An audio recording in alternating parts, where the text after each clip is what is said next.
People noticed something strange. The direction the finger was pointing seemed to indicate that something terrifying was about to happen in the next second. Suddenly, a thick fog appeared, and the old monster dragged him away. The scene shifts, and Dawu wakes up in the hospital. His wife tells him that he fainted by the river, and it was thanks to the village firefighters who found and rescued him. Dawu sits up, feeling a sharp pain in his head, and only then remembers that his head was injured by that person. At this moment, Keisuke comes with the villagers to apologize to Dawu. One of the villagers steps forward to explain that it was all his fault. The older twin brother was the one who hurt Dawu. Then Dawu's police colleague also confirms the identity of the perpetrator. He has already turned himself in and is currently being investigated at the police station. After hearing this, Dawu is in disbelief. Even though he only saw the person in a daze, he is certain that the man was not a normal human being, but an exaggeratedly tall, white-haired old man whom the villagers all call that person. This man reeks terribly, like a wild beast. During the funeral procession yesterday, Dawu also noticed a tall man with the same stench in the group. After hearing this, Keisuke says that there is no such person in their group. Seeing that Dawu refuses to believe him, Keisuke does not explain further. Before leaving, Keisuke warned Dawu that some of their clansmen who had committed crimes did not turn themselves in, and now no one knows where they've escaped to. He told Dawu to be careful, as he himself doesn't know what crazy things they might do. After Keisuke left, the flustered Dawu didn't bother with the leaves and arranged for his colleagues to protect his wife and daughter, planning to go after the remaining fugitives himself. At this moment, he realized his phone was missing. The firefighter who rescued him said that when they found him by the river, there was no phone in sight. The missing phone is a clue. Turns out, After being knocked out, Dawu's phone was left at the Goto family's house, and now the phone has ended up in Makio's hands. They also heard the voicemail from the forensic Dr. Nakamura on the phone, learning that they've already found clues about Karino. Relieved that Dawu hasn't received the message yet, Makio decides to turn the situation to his advantage. He uses Dawu's phone to send a text message to Nakamura, luring him out for a meeting. Nakamura doesn't think much of it and agrees. Meanwhile, Dawu is escorting his wife and daughter. They come to Hanamura to pick up their luggage, and here they run into Xiaojing again. It's clear that Dawu is different from the other police officers. Xiaojing specifically gives him the call records from before Dawu's father disappeared. These strange numbers are satellite phones. He tried calling them, but no one answered. He hopes these clues can help Dawu. Before leaving, he says that although everyone in the Goto family has lost their minds, only Keisuke is different. Next, he makes a call.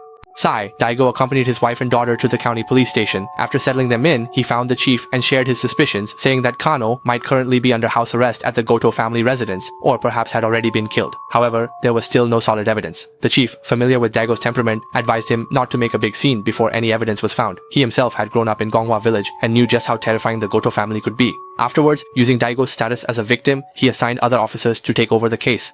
The chief ordered that the investigation of this case be handed over to others, so that Daigo could spend time with his wife and daughter. Faced with the chief's order, Daigo had no choice but to agree. At that moment, a colleague informed Daigo that he had received a call from Dr. Nakamura. Daigo took the call and heard Nakamura mention the matter of the severed finger. On the other end of the line, Nakamura was being threatened at gunpoint. It turned out that Nakamura had already been kidnapped by Makio. Now, using Nakamura as bait, they intended to lure Daigo out and get rid of him, who was getting in their way. To catch them all in one go, after agreeing on a meeting place, the clan members returned Nakamura's beloved pet to him as promised, but Nakamura's finger wasn't so lucky.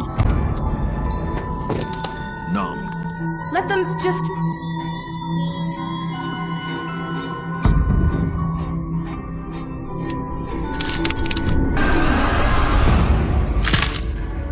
Looking at Dawu again, before setting out, he comforted his wife and daughter, saying that after seeing the doctor, he would no longer get involved in these cases. When he returned, they would discuss together where to live, and he would never let his wife and daughter live in fear again. But Dawu could never have imagined that this meeting was actually a deadly trap set by his enemies. Soon, a colleague accompanied Dawu to the meeting place. On the way, the colleague was chatting and laughing with Dawu when suddenly a garbage truck overtook them and pulled in front. The truck in front then suddenly slowed down.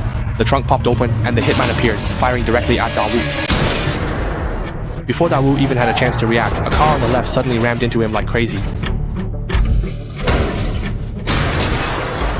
Facing a life or death moment, Dawu shouted for his colleague to keep the steering wheel steady and hit the brakes, but in the very next second, no one knows how much time passed before Dawu woke up in the wrecked police car. He quickly woke his colleague, but before they could catch their breath, the hitman and his gang opened fire on them again. While telling his colleague to call for backup, Dawu readied his pistol for a final stand. "My husband." With only a few bullets left, he waited for the enemy to get closer. When his opponent reloaded, he fired a precise shot, hitting one tribesman. Using the car door as cover, he took advantage of the fog and fired 2 more accurate shots, taking down another.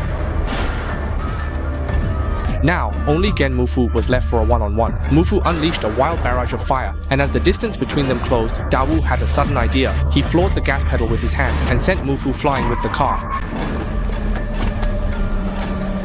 Jimafu tried to pick up the shotgun, but Dawu reacted quickly, rushing over and kicking the gun away. Now it was Dawu's turn to fight back.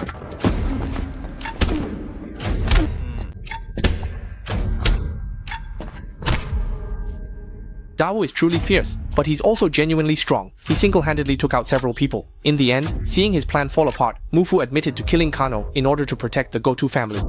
Afterwards, with Mufu's identification, they finally found the body of Officer Kano. With the evidence now conclusive, Mufu became the sole suspect, although Dawu knew that Mufu was just a scapegoat, taking the blame to protect the Goto family. And as for the old man who scratched himself and called himself that person, the investigation into him still hasn't been cleared up. After hearing this, the chief once again advised Dawu not to get involved with the Goto family anymore. The case is closed and that's the end of it. And so Dawu, in order to provide a stable life for his wife and daughter, he decided to start over by finding a new job elsewhere, but just as he and his wife were still discussing it, he asked their daughter if she wanted to return to Gonghua village. After thinking it over, their autistic daughter actually nodded her head. So, respecting their daughter's wishes, they decided to go back to work in the village. For a long time after that, they got along well with the villagers in Hua village, and their life was stable and fulfilling. Most importantly, their daughter's condition gradually improved, and lately, she had started to smile more. Just when Daigo thought life was finally getting better, a mysterious phone call and a mysterious young man suddenly appeared.